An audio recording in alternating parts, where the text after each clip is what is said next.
Assalamualaikum warahmatullahi wabarakatuh. Hello everyone, welcome back to my YouTube channel. Perkenalkan, nama saya Kurnia Mawada dari jurusan Prodi Pendidikan IPA, Fakultas Keguruan dan Ilmu Pendidikan, Universitas Bengkulu. Jadi, pada video kali ini kita akan belajar tentang bahaya filsafat. Teman-teman semua, ada yang udah tahu belum apa itu bahaya filsafat? Yuk simak materi selanjutnya. Dalam materi bahaya filsafat ada istilah sekularisme. Apakah sekularisme termasuk berbahaya? Jadi, inti dari paham sekularisme menurut Al-Nabhani adalah pemisahan agama dari kehidupan Fasluddin Anil Haya. Menurut Nasiwan, tahun 2003, sekularisme di bidang politik ditandai dengan 3 hal, yaitu yang pertama, pemisahan pemerintah dari ideologi keagamaan dan struktur eklesiastik. Yang kedua, ekspansi pemerintahan untuk mengambil fungsi pengaturan dalam bidang sosial dan ekonomi yang semula ditangani oleh struktur keagamaan. Dan yang ketiga, penilaian atas kultur politik ditekankan pada alasan dan tujuan keduniaan yang tidak transenden. Sasaran sekularisme ada 3 nih teman-teman. Apa aja? Yang pertama, pengaruh sekularisme di bidang akidah. Mereka sepenuhnya ingin mengembalikan segala sesuatu kepada kekuatan akal manusia.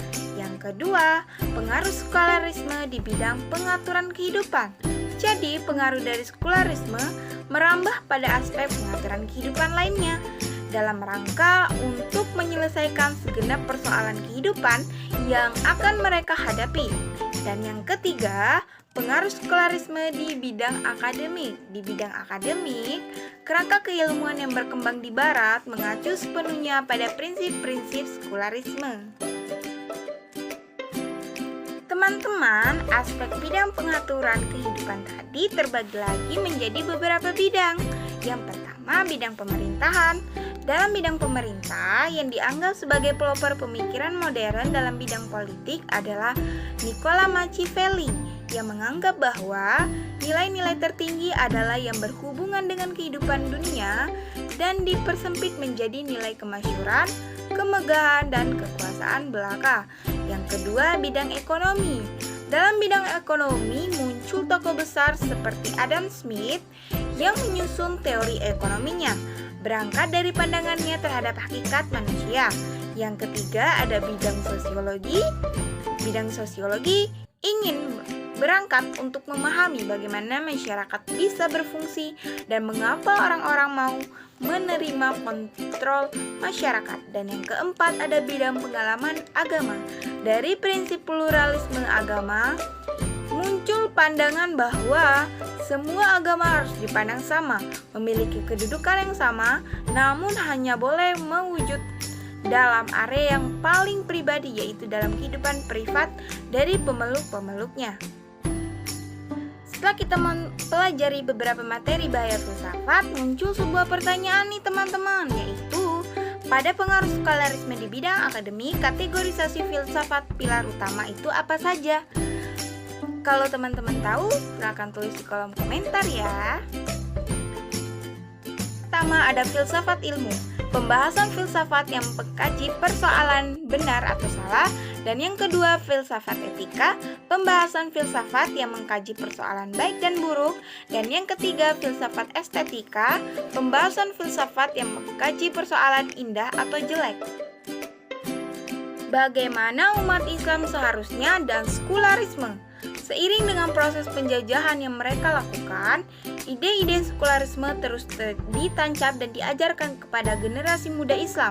Hasilnya sungguh luar biasa. Begitu negeri-negeri Islam mempunyai kesempatan untuk memerdekakan diri, bentuk negara dan pemerintahan yang dibangun umat Islam sepenuhnya mengacu pada prinsip sekularisme dengan segala turunannya. Mulai dari pengaturan, pemerintahan, ekonomi, sosial, budaya, termasuk tentunya adalah dalam pengembangan model pendidikannya. Boleh dikatakan hampir tidak ada satupun bagian dari penataan negeri ini yang terbebas dari prinsip sekularisme tersebut. Pandangan-pandangan Al-Quran terhadap prinsip-prinsip sekularisme. Untuk dapat menjawab persoalan ini, marilah kita kembalikan satu persatu masalah ini pada bagaimana pandangan Al-Quran terhadap prinsip-prinsip sekularisme di atas. Mulai dari yang paling mendasar, kemudian turun-menurun.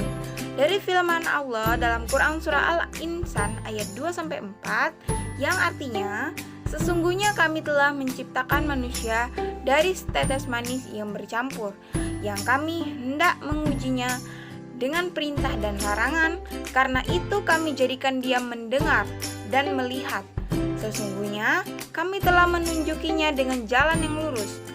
Ada yang bersyukur, ada pula yang kafir. Sesungguhnya kami menyediakan bagi orang-orang kafir rantai, belenggu, dan mereka yang menyala-nyala. Ayat-ayat di atas memberitahu dengan jelas kepada manusia, mulai dari siapa sesungguhnya pencipta manusia, kemudian untuk apa pencipta manusia menciptakan manusia di dunia. Demikianlah penjelasan saya mengenai materi bahaya filsafat. Jika ada yang kurang jelas, boleh ditanyakan dan tulis di kolom komentar ya. Jangan lupa like, komen, dan subscribe. Semoga bermanfaat. See you. Wassalamualaikum warahmatullahi wabarakatuh.